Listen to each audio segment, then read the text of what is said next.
পরমদয়াল শ্রী শ্রী ঠাকুরের এতক্ষণ যারা নামামৃত সুধা পান করলেন, তাদের মানব জীবন শ্রেষ্ঠ জীবনের একমাত্র উদ্দেশ্য ঈশ্বর প্রাপ্তি। তা যেন এই জীবনেই সফল হয়, এই কাতর প্রার্থনা দয়ালের রাঙারাতুল চরণে।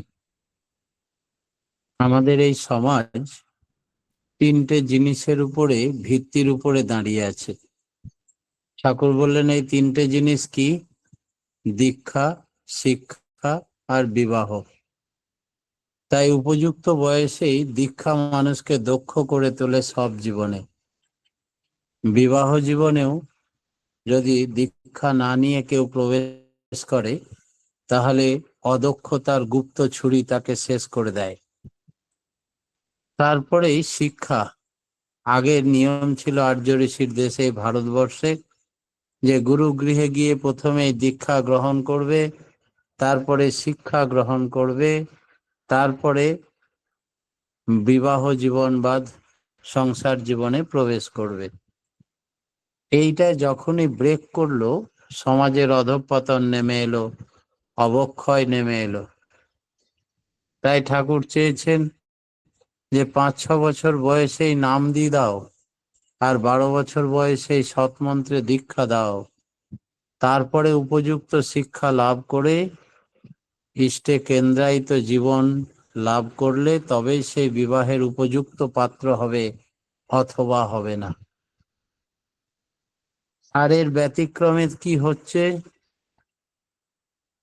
বিবাহ সম্বন্ধে ঠাকুর অনেক কথা বললেন। একটি দম্পতি দীক্ষা বিবাহের পরেই ঠাকুর বাড়ি গেছেন, ঠাকুরকে প্রণাম করে নিবেদন করছেন, ঠাকুর আমরা নবদম্পতি এসেছি, আমাদের আশীর্বাদ করুন। শ্রী শ্রী ঠাকুর বললেন করজোরে, আমার করজোরে অনুরোধ শুনবে মা?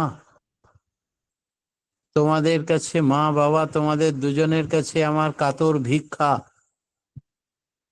ফিরিয়ে দাও আমার বিবেকানন্দকে, ফিরিয়ে দাও আমার যত মহাপুরুষ, অবতার, মহামানব, দেবমানব পৃথিবীতে জন্মেছে, নেতাজি সুভাষচন্দ্র, সবাইকে ফিরিয়ে দাও। সেই মহান আত্মা জন্মগ্রহণ করতে পারছে না, উপযুক্ত ক্ষেত্র পাচ্ছে না, সেম টিউনিং না হওয়ার কারণে তারা ল্যান্ড করতে পারছে না। তোমরা নিজেদের তেমন ভাবে পরিশুদ্ধ করে তোলো, গড়ে তোলো নিজেকে, ইষ্ট প্রাণ আরাধনা করো পরম পিতার কাছে, তারপরে হোক মিলন। তাহলে নেমে আসতে পারবে সেই মহান আত্মা যাদের অভাবে আজ দেশে হাহাকার লেগে গেছে, পপুলেশন এক্সপ্লোশন ঘটেছে, জনবিস্ফোট, কিন্তু ভালো মানুষের বড়ই অভাব। সেই ভালো ভালো সোল আত্মাগুলোকে তোমরাই পারো পৃথিবীতে নিয়ে আসতে। আমার কাতর প্রার্থনা মঞ্জুর করো তোমরা।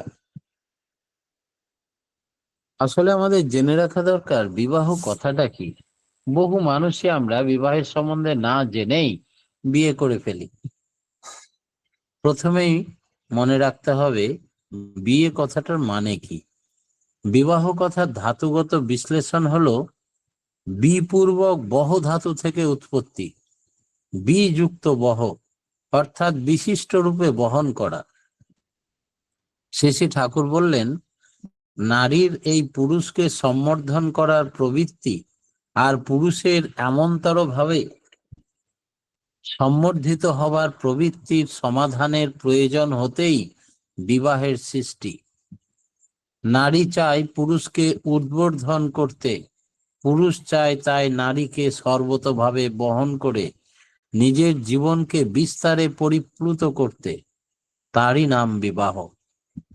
বিবাহ উভয়ত দুইজনই পরস্পরকে বহন করবে। স্বামী স্ত্রীকে যেমন বহন করতে পারে, তেমনি স্ত্রী স্বামীকে বহন করে। উভয়ই এই বহন করা উচিত। নারীর পথের গ্রন্থে ঠাকুর কথা বলছেন। যে কথা আধুনিক আইন সেটাই পারমিট করে। এতদিন আমরা জানতাম স্ত্রীকেই শুধু বহন করবে স্বামী, সে বেপথেই চলুক, যে পথেই চলুক, খোরপোশ দিতে বাধ্য না। নতুন আইন, স্ত্রী যদি সক্ষম হয়, আয় রোজগার করে, স্বামীর যদি কোনো আয় রোজগার না থাকে, তাহলে স্ত্রীর কাছে স্বামীও খোরপোশ পাওয়ার হকদার। উভয়ে উভয়কে বহন করবে। নারীর পথে ঠাকুর কতদিন আগে এই কথা বলে গেছে।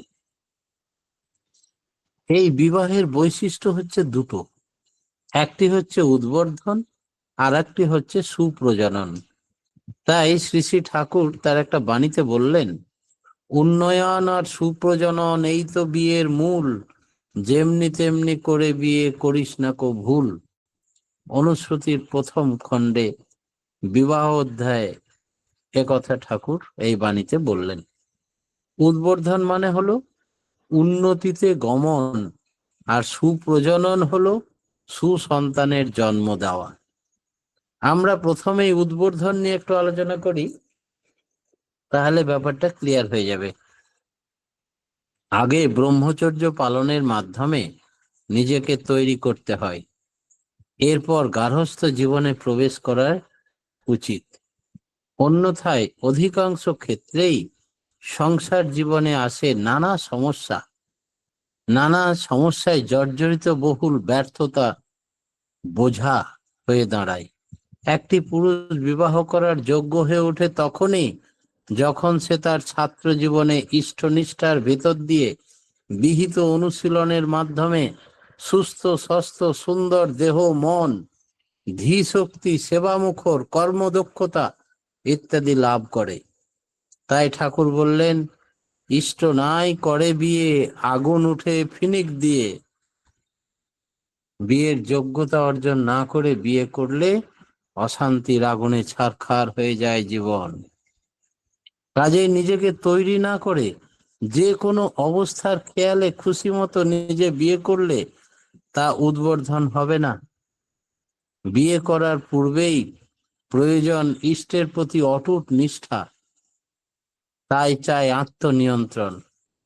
পৌরুষত্ববিহীন কোনো পুরুষকে কোনো নারী শ্রদ্ধা করতে পারে না, আর সেই অবস্থায় বিয়ে করলে কোনোভাবেই উদ্বর্ধন সম্ভব নয়, এবং তার ফলে বিবাহিত জীবনও হয়ে উঠবে দুর্বিষহ। তাই 12 বছর বয়সে সদ্গুরুর দীক্ষা গ্রহণ করে সাধনার পাশাপাশি অধ্যাবসায়ের মাধ্যমে নিজেকে যোগ্যতর করে তুলতে হবে এবং সর্বোচ্চ শিখরে তুলতে হবে। এই ব্রতী হওয়া সমুচীন হলেই তখনই দাম্পত্য জীবনে উদ্বর্ধন সম্ভব। সাধনা বলতে শ্রী শ্রী ঠাকুর বললেন, সাধনা বলতে আমি বুঝি ইষ্টনিষ্ঠ হয়ে সত্তা সম্বর্ধনী আত্মনিয়ন্ত্রণী শক্তি লাভ, তার ইষ্টার্থী বিনিয়োগ। আলোচনা প্রসঙ্গের 3য় খণ্ডে এ কথা ঠাকুর বলছেন। এই হলো উদ্বর্ধনের কথা। এবার আসি সুপ্রজননের কথা। এর জন্য প্রয়োজন পুরুষ ও নারীর পরস্পরের মধ্যে বৈধানিক সংস্থিতি, সুগভীর সামঞ্জস্য ও সংগতি। শ্রী শ্রী ঠাকুর বলছেন, পুরুষ নারীর আকর্ষণটা যেখানে যেমন হয় প্রবল, তেমন তরই মূর্ত না হয়, তেমন তরই হয় ফসল। তাই পুরুষের চাই ইষ্টনিষ্ঠা আর তা মেনে চলার তীব্র আবেগ। চাহে কুছ ভি হো যায়, আমি you are for the Lord, not for others. You are for the Lord and so for others. আমার ইষ্ট আদর্শ যেখানে বিপর্যস্ত, আমি সেখানে নেই। চাহে কিছু হয়ে যাক, আমি আগে ইষ্টের। এই মানসিকতার তীব্র আবেগ থাকতে হবে পুরুষের। এই প্রসঙ্গে শ্রী শ্রী ঠাকুর বললেন, মানুষের নিজ প্রবৃত্তিগুলির আকাঙ্ক্ষা পূরণের টানের চাইতে ইষ্টে বা ইপ্সিতে বেশি টান না থাকলে অদৃষ্ট বা সঞ্চিত কর্মফলের বিরুদ্ধে লড়াই করতে পারবে না, কিছুতেই সে কৃতকার্য হতে পারবে না জীবনে। আর নারীর চাই গভীর স্বামী অনুরক্তি, যা তাকে যোগ্য সতী সাধ্বী সহধর্মিণী করে তুলবে। এই প্রসঙ্গে ঠাকুর বললেন, এমন মেয়ে খুব কম দেখা যায় যে স্বামীর জন্য স্বামীর মুখ চেয়ে তার সঙ্গে গিয়ে গাছতলাতেও বাস করতে প্রস্তুত। বিনা স্বার্থে বিনা শর্তে, যে কিনা নিজের বুক দিয়ে স্বামীর সুখ দুঃখ কষ্ট সব ঢাকা দেয়। এমনতর ইষ্টনিষ্ঠ তপস্যায় রত পবিত্র দাম্পত্য জীবনের মাধ্যমেই একমাত্র সম্ভব সুস্থ স্বাস্থ্য প্রতিভাবান বীর্যবান বড় হৃদয় সম্পন্ন সুসন্তানের জন্ম। এই সুসন্তানের নিমিত্ত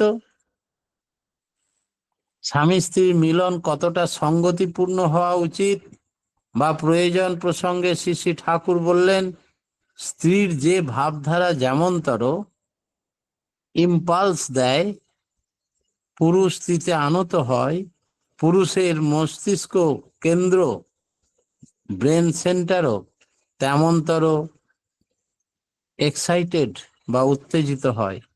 আর সেই সময়ে এই ভাবের রেঞ্জ বা সীমার মধ্যে যত আত্মা ইনটিউন ঐকান্তিক সূত্রে বাঁধা থাকে, তারা এসে হাজির হয় সেই আত্মা। এবং এর মধ্যে শুক্রাণুকোষ যে সমস্ত শক্তি সমৃদ্ধ নিয়ে জীবন তৈরি হয়, ওই জীবাত্মাগুলি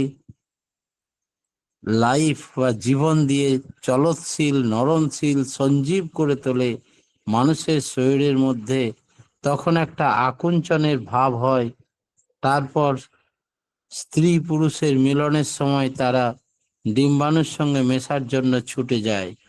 স্ত্রী আবার স্বামীর ভাবভঙ্গি দেখে আচার ব্যবহার থেকে যেমনতর প্রভাবিত হয়, ডিম্বাণু ও শুক্রাণুর দ্বারা প্রভাবিত হয়ে ভাবভূমিতে দাঁড়িয়ে পুরুষ ও স্ত্রীর ভাবে প্রভাবিত হয়ে যে সন্তান উন্নত স্তরের আত্মা নেমে আসে, এই উন্নত স্তরের আত্মা বহন করেই আনুক এবং যেভাবেই প্রভাবিত হোক, সেই প্রভাবের ছাপ সঙ্গতিওয়ালা তার সঙ্গে হয় মিলন এবং ঠিক টিউনিং এর মাধ্যমে শুক্রাণু ডিম্বাণুর মিলনের ফলে জাইগোট তৈরি হয়। এরপরে সামগ্রিকভাবে পুরুষ ও নারী স্বভাবতই ঊর্ধ্বমুখী হয়। বাস্তব জীবনে তাদের বুদ্ধি এবং উচ্চ ভাব ভূমিতে থাকতে পারে। মানুষের ইষ্টনিষ্ঠা চলন স্ত্রীর ইষ্টানুগ স্বামী ভক্তির উপর এত জোর দেওয়া হয়েছে শাস্ত্রে। আলোচনা প্রসঙ্গের প্রথম খণ্ডে ঠাকুরের কথা বলছেন। এটা খুবই পরিষ্কার যে সুসন্তান নির্ভর করে প্রধানত নারীর ভাবের উপর। যে নারী যতটা ইষ্টনিষ্ঠ ও পতিপ্রাণা সতী সাধ্বী, সে ততটাই সুসন্তানের জন্ম দেবার অধিকারী হয়ে ওঠে। এই প্রসঙ্গে একটা বাণী দিয়েছেন ঠাকুর, স্বামীর প্রতি তুখোর টানে বৃত্তিভেদী নন্দ নাই, চলছ যখন মেয়ে তুমি পাতিব্রত্য রয় সেতায়, ওই সাধনায় সিদ্ধ হলেই সতী হবে তুমি, বংশ তোমার উজ্জ্বল হবে উজ্জ্বল সমাজ ভূমি। অনুশ্রুতির প্রথম খণ্ড। এবার আসি বিবাহের কথায়। বর্তমান সমাজে তিন প্রকারের বিবাহ প্রচলন আছে। তা হচ্ছে সবর্ণ বিবাহ, অনুলোম অসবর্ণ বিবাহ এবং প্রতিলোম বিবাহ। সবর্ণ বিবাহ ও অসবর্ণ বিবাহ, এই উভয়ের মধ্যে কোনটি বেশি গুরুত্বপূর্ণ? এই প্রশ্নের উত্তরে ঠাকুর বলেছিলেন, সবর্ণ অনুলোম বিবাহ প্রশংসনীয় নিশ্চয়ই, যদি ছেলে মেয়ের নিজের বর্ণের মধ্যে বিয়ে করে সেটাই উচিত। তাছাড়া প্রথম সবর্ণ বিবাহ হওয়া শাস্ত্রের বিধান। নারীর পথে একথা ঠাকুর বলছেন। সবর্ণ বিবাহের কথা শ্রী শ্রী ঠাকুর অনেকভাবে বলেছেন। এর উপরে জোর করে এই বিষয়ের উপরে অনেক বাণী দিয়েছেন। তার বাণীগুলো এরকম, সদৃশ্য ঘরে উৎকৃষ্ট বর, মেয়ের বিয়ে প্রশস্ততর। সদৃশ্য ঘরে বিয়েই ভালো, রক্ত দৃষ্টি না থাকে যদি, থাকে নিষ্ঠা সংস্কারে গতিসহ কৃতি। সদৃশ্য ঘরে করলে বিয়ে প্রকৃতিও তেমনি হয়, জীবন যুদ্ধে সে জাতকের তেমনি হয়ই জয়। জন্ম যাদের শুভ সুন্দর, সদৃশত্বের মিলন ফলে বেড়ে ওঠা সহজাতদের সৎ প্রভাব রয় অন্তরালে। অনুলোম অসবর্ণ বিবাহ সম্বন্ধে ঠাকুর বলছেন, সবর্ণ সাদৃশ্য ঘরে বিবাহ যেমন বিহিত এবং ভালো, অনুলোম অসবর্ণ বিবাহ তেমনি কল্যাণকর এবং প্রশংসনীয়। অনুলোম অসবর্ণ বিবাহ মানে নিম্ন বর্ণের নারীর সঙ্গে উচ্চ বর্ণের পুরুষের বিবাহ। এই বিবাহ যদি বিধিমাফিক হয় তবে বিবাহের মূল দুটি উদ্দেশ্যই অর্থাৎ উদ্বর্ধন এবং সুপ্রজনন দুটোই সিদ্ধ হয়। এই প্রসঙ্গে ঠাকুর বললেন, পুরুষের অনুলোম অসবর্ণ বিবাহ বহু বিবাহ ক্ষেত্রে প্রযোজ্য। যারা প্রথমে সবর্ণে বিয়ে করবে, পরে যদি বহু বিবাহ করে তখন অসবর্ণ অনুলোম বিবাহ করতে পারে। বহু বিবাহের ক্ষেত্রে শুরু করলে নিকৃষ্ট পুরুষেরা মেয়ে পাবে না, ফলে অন্য সমাজ থেকে অনুলোম ক্রমে মেয়ে আহরণ করতে চেষ্টা করবে। এতে সমাজ পুষ্টই থাকবে, সমাজের আত্মীকরণ এবং আপ্তীকরণ ক্ষমতা বেড়ে যাবে। যদিও বর্তমান আইনে বহুবিবাহ নিষিদ্ধ, সেই জন্যে অনুলোম অসবর্ণ বিবাহ এখানেই স্থগিত করা হলো। শ্রী শ্রী ঠাকুর অনুলোম অসবর্ণ বিবাহের সমর্থনে অনেক কথা বলেছেন। শ্রী শ্রী ঠাকুরের মতে সমাজ বিভিন্ন বর্ণের মধ্যে সুন্দর শ্রদ্ধা, প্রীতি ও ঐক্যের একটা সম্পর্ক গড়ে ওঠে। অনুলোম অসবর্ণ বিবাহ জাত সন্তানের মধ্যে বুদ্ধির একটা শক্তি দীপ্তি দেখা যায়, তারা হয় তেজস্বী, ঝাঁঝালো, তীক্ষ্ণ। এর মতে অনুলোম ক্রমিক রক্ত সংক্রমণ দিয়েই কল্যাণকর সমাজ গঠন করে। তবে সবর্ণ বিয়ে না করে অনুলোম বিয়ে করা যায় না, সেই জন্যে এটা ব্রেক করা হলো। শ্রী শ্রী ঠাকুর অনুলোম অসবর্ণ বিবাহের সম্বন্ধে বলেছেন, অনুলোমে সন্তান হয় ঝাঁঝালো, তীক্ষ্ণ। ব্যাস অনুলোম সন্তান ছিলেন, বিদুর অনুলোম সন্তান ছিলেন। এদের রকমই আলাদা। শ্রেয়ের প্রতি শ্রদ্ধা, স্বভাব, নিষ্ঠা, মেনে চলার ভাব, ইষ্ট ও কৃষ্টির উপরে কোনো অপঘাত না আসে, হাজারো বিরোধিতায় তারা বিরুদ্ধচারণ করে না। তারা কৃষ্টির আদর্শের সহায়ক হয়ে, সেবক হয়ে থাকতে চায়, সর্বশক্তি দিয়ে রুখে দাঁড়াতে চায়। ভালো মন্দ পরশবদের মধ্যে মাহেশ্ব অনুলোমজ সন্তান। আমরা জানি আমাদের সমাজে মাহেশ্বরা আছে, এটা খুব দুঃখ এবং বিশ্বস্ত হয়। মোহনলাল ছিল মাহেশ্বর সন্তান। কত লোকে সিরাজদৌল্লার সঙ্গে বিশ্বাসঘাতকতা করছে, কিন্তু মোহনলাল করেনি। বিপদের সম্পদে কোনো অবস্থাতেই তাকে ছেড়ে দেয়, আজীবন ছায়ার মতো তাকে অনুসরণ করেছে। পূর্ণিমায় নবাব সিরাজের বিরুদ্ধে বিদ্রোহ ঘোষণা করলে সে অগ্রণী হয়ে যুদ্ধ যাত্রায় নিজের বুদ্ধি পরাক্রম বলে তাকে দমন করে। পলাশির যুদ্ধে সে কোন বীরত্বের পরিচয় দেয়নি। তাই মির্জাফর বিশ্বাসঘাতকতা না করলে, ইংরেজ পরাস্ত করে আজকে বিজয় করবে সিরাজের পাশে দাঁড়াতে পারত না। ভারতের ইতিহাসে এমন রূপ ধারণ করে।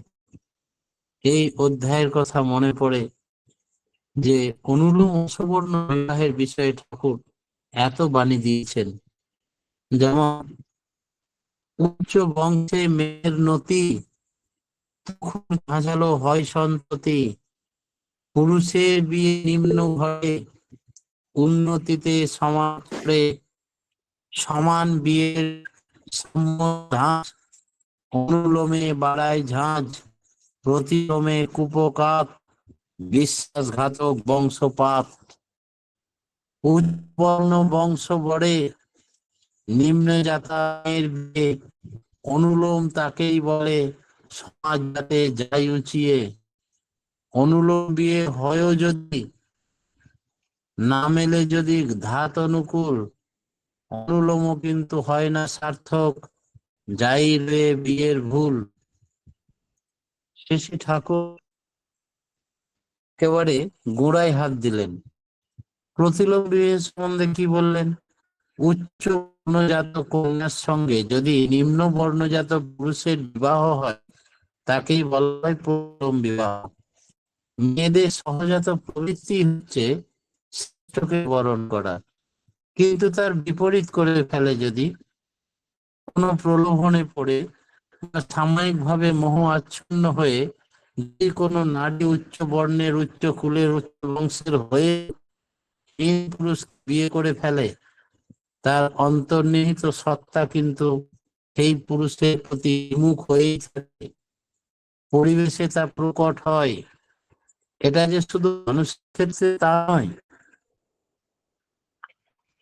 এই প্রবণতা পশু পাখি এমনকি উদ্ভিদ জগতেও লক্ষণীয়।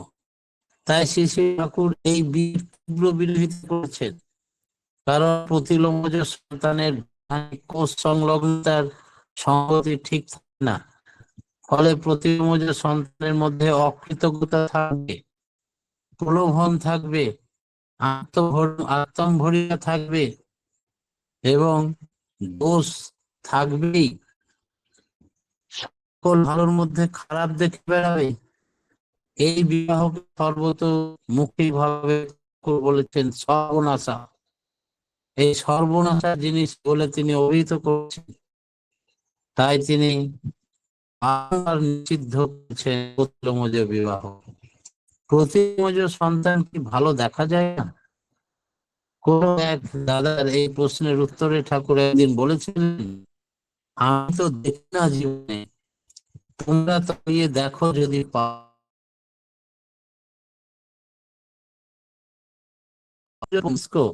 ডিফেক্টিভ হবে, নার্ভের দোষ থাকবে, শারীরিক দোষ থাকবে, তারা সুকেন্দ্রিক শুভ জিনিসের আস্বাদন পাবে না, অকৃতজ্ঞ হতেই হবে।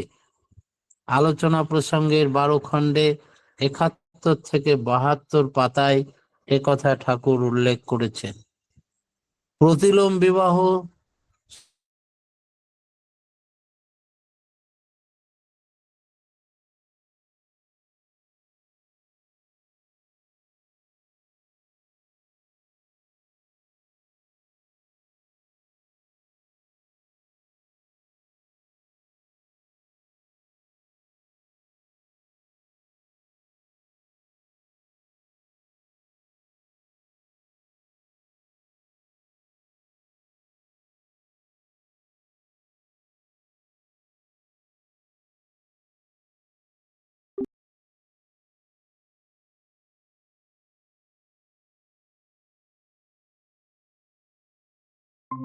পরে সন্তান না পায় মায়ের ভালোটা, না পায় বাপের ভালোটা, সে একটা কিম্ভূত কিমাকার পদার্থে পরিণত হয়। তার প্রকৃতি হয় সাম্যহারা, দ্বন্দ্বপ্রবণ, ধ্বংসপ্রসূ, বিপর্যয়ী স্বভাব। সে নিজের সঙ্গেই নিজে পেরে ওঠে না, নিজেই বোঝে না সে কি চায় আর সে কি চায় না। যা কিছু সুন্দর ও মহৎ, তার বিরুদ্ধেই হয় তার অভিযান। মহতের বিরুদ্ধে বিদ্রোহ ঘোষণা করায় তার স্বাভাবিক চরিত্র, তার অন্তঃশ্রুত বিন্যাস, মহতের বর্জন, এক কথায় প্রয়াস হয় তার শ্রেষ্ঠ বিরোধী, অস্তিত্ব বিলোপী। এই নীতি জাতির পক্ষে যত অকল্যাণকর, এই নীতি পরিপন্থী যতখানি ক্ষতিকর সমাজে, এতখানি অবস্থা আর কিছুই ক্ষতি করে না। তাই কোনো লোক আদৌ নির্ভরশীল হতে পারে না তাদের উপরে। তারা বিশ্বাসঘাতক হবেই, বিরুদ্ধ সংযোগ রজবীজের উৎপাদনের মধ্যে একটা বিস্ফোরণ ও ভাঙন সংগঠিত হয়। প্রতিলোম জাতকের মধ্যে এই বৈশিষ্ট্য স্বাভাবিক সিদ্ধ, তাই তারা সংহতিতে ভাঙন ধরাবে। তারা যদি মহাপ্রতিভাধরও হয়, তবুও তার ফল থাকবেই বিধ্বংসী। আলোচনা প্রসঙ্গের অষ্টম খণ্ড 209 পাতায় শ্রী শ্রী ঠাকুরের কথা বলছেন। জয় গুরু পরম দাদা। পিতার রাঙারাত উচ্চারণে আমার ক্ষুদ্র বক্তব্য এখানেই প্রতি প্রত্যেকের সার্বিক মঙ্গল প্রার্থনা জানিয়ে শেষ করলাম। জয় গুরু।